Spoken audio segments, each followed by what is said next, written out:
Hi folks, thanks for stopping by. My name's Burgess and I'm a self-taught leisure painter. Now, I have a friend, a very famous artist friend by the name of Charles Evans. Now, if you're a British artist or you live in the UK and are in the art scene, you'll know that he's a very prominent watercolor landscape artist. Now, he and I are very friendly on Twitter. He frequently posts pictures of where he lives in Northumberland, and every time I see the pictures, I think, oh, how wonderful they are. And I always tweet him back saying, can I use this, Charles? And he will. He'll say, yes, go ahead, use them, use it for whatever you want. You can sell them as well if you want.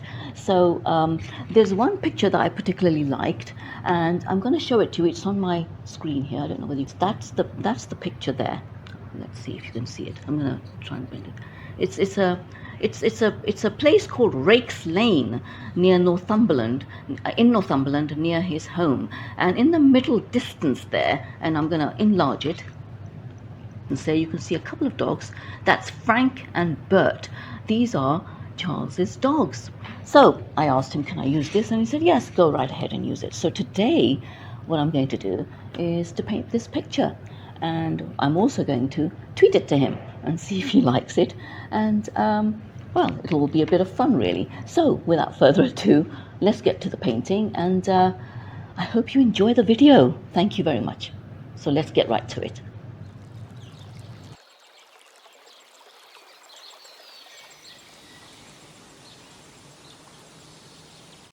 So for this painting is more of a demonstration, but you can follow along because I've listed the materials in the description box below.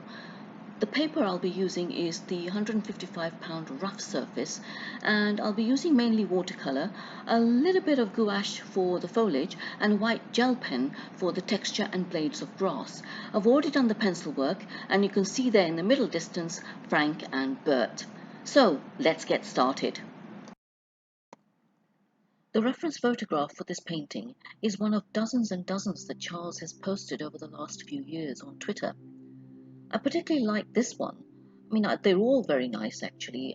If you look at them, each one is as beautiful as the next, so it must be wonderful to be able to live in scenery that is so idyllic for a landscape painter. But I particularly like this one because when I first saw it, I thought it might be easy to do, and I thought that the trees that you see there on the left might be fun to paint. But when I started doing the drawing, I did find that it seemed a bit more difficult, or it might be a bit more difficult than I initially had imagined.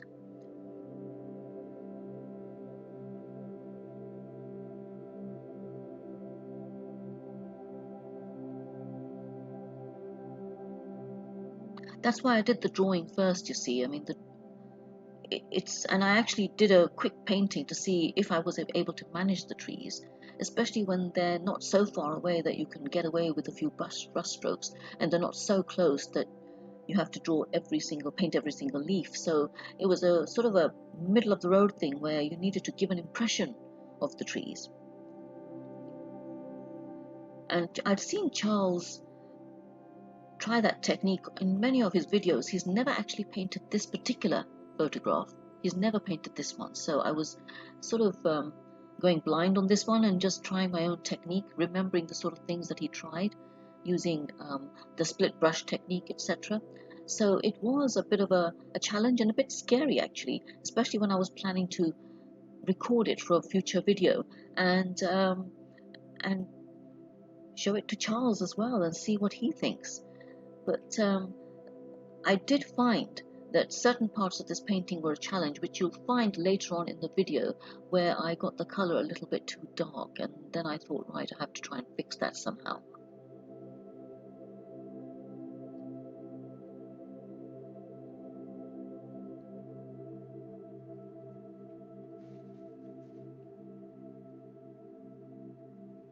As I was saying, that it must be really nice to be able to live in country like this, where you just have to look out of your window and see some wonderful scenery to be able to paint it.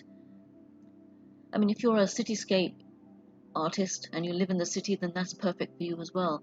But if you live in the city and you really like to paint rural landscape with trees and birds and cattle, then the only source of reference that you actually have is sites like Pixabay or Charles posting things, and you can ask him and he'll say yes maybe.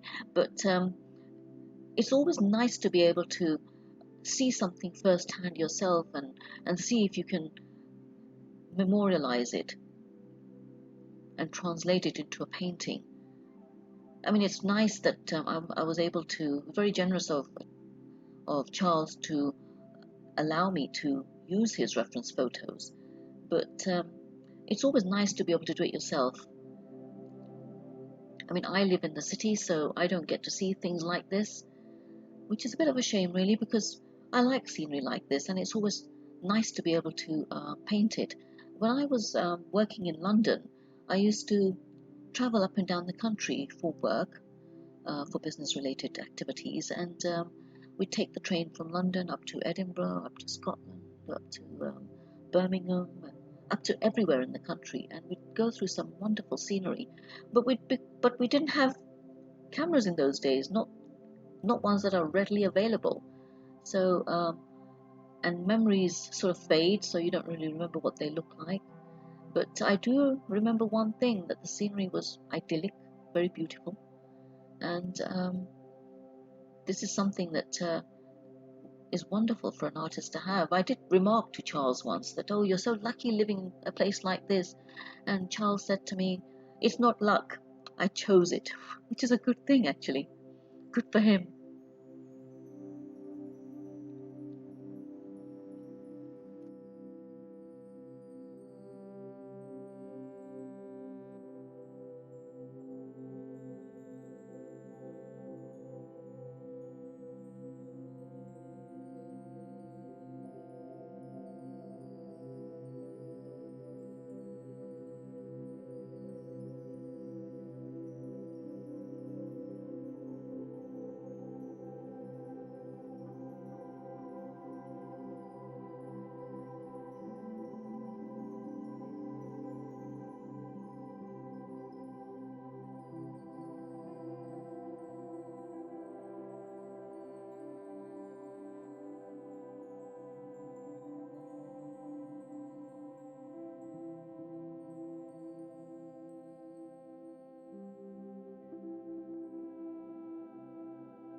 Now I'm painting this big tree in the front here with a mixture of deep green and burnt sienna, and frankly, as soon as I put the color down, I realized it was too dark.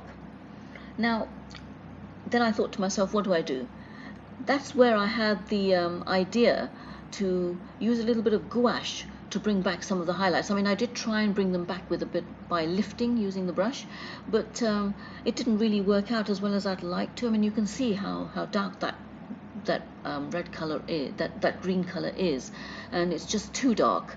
And so later on in the video, a little bit later, you'll see me going back in with a mixture of white gouache and some green to bring back some of the highlights, and it does actually work. It's quite effective if you have a look later on.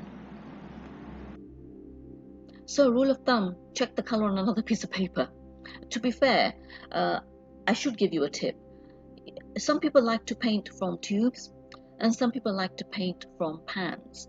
Now, if you're a beginner, I would strongly suggest pans, because with tubes, you might pick up a color with your brush and it's just too much.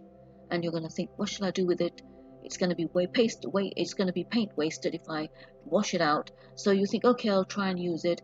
Even if it's dark, you'll still keep trying to use it, and then you'll end up with this mess here. Now with me, because I was in a bit of a rush trying to get the video finished before I was interrupted, I did go in, and it just looked darker than I thought it would. And now watercolors do tend to dry lighter, but because the mixture is quite tacky, it's not going to do that here. And you can see it's drying and it's still remaining the same sort of dark green. We need some highlights here, so later on in the video I'm going to put some highlights in using gouache as my next base for that.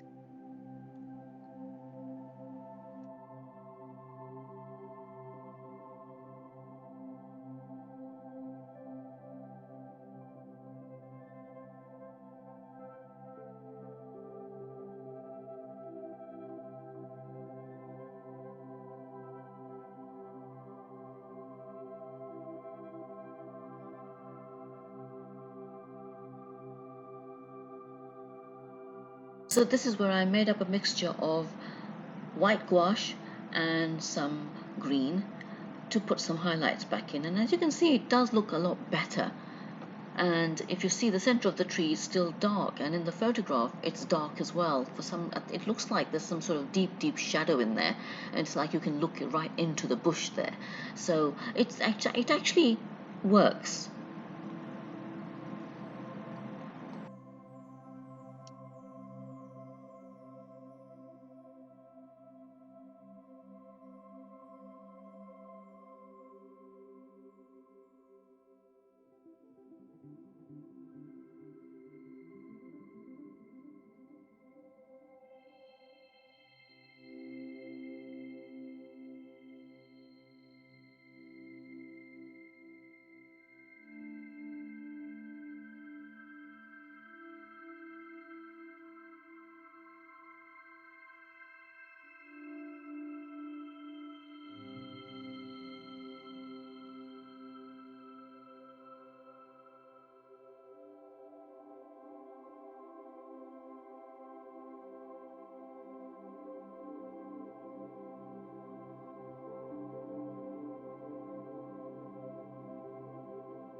Now here I'm going on to the track, and I did try to make sure that I worked around the dogs, because the last thing I wanted to do was to cover them up and lose the shape of the dogs, even though they're going to be dark anyway, but I really didn't want to lose the shape just in case I put too dark a paint on there and then the shape of the dogs is gone.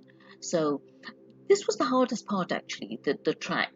You'd think it was the easiest part, the hardest part being the trees and the middle distance, but because the track seems to have a lot of texture, it was very difficult to try and get that in there. On the side I'm trying to keep some of the highlights of the yellow ochre of the reeds and things. So here it is, here I'm doing the trees, the track here, and it's very difficult to, challenging, let's not use the word difficult, challenging to try and get the track down and to make it look like a track with texture.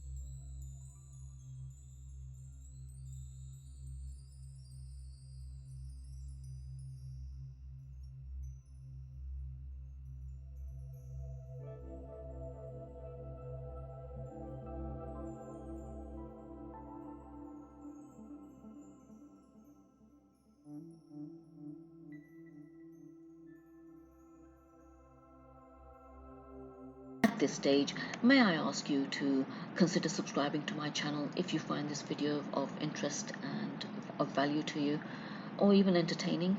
That would really help my channel to grow.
Now the track is very pebbly.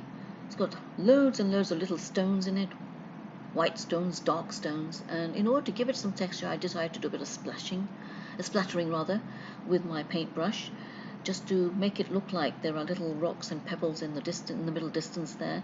I also used some white paint, well, not white paint, white pen, just because there are lots of white rocks, what appear to be white colored rocks in the track and on the grassy areas, so I used a white gel pen for that.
Now the pen I'm using is a Signio pen, and I'll tell you something about this pen. I've seen loads of reviews on it on YouTube where people are saying, oh, it's the best pen, it's the best pen, but I did find that if you don't use it for a long time, the pen just seems to dry up even though it's full of ink.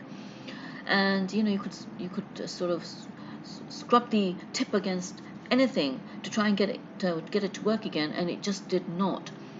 But I did find a trick online where you can actually get the ink to flow again. So what I did was I dipped the nib in some isopropyl alcohol, the rubbing alcohol, for a while, and that seemed to get it going again. And now here are the dogs. I'm putting those in, and we're nearly finished now. And now I did make the dogs a little too dark. Well, no, the dogs are the right color, but there didn't seem to be any highlights, so I decided to lift some of them out. And then when I lifted too much out, I put some back in. I put some of the dark back in as well.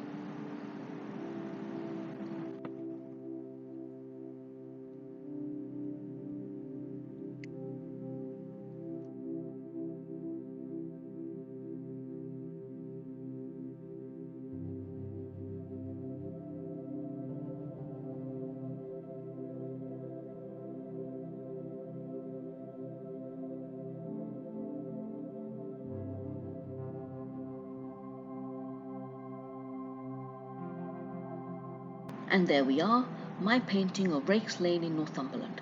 Thank you very much for watching, and my thanks to Charles Evans for the reference photo and allowing me to use it.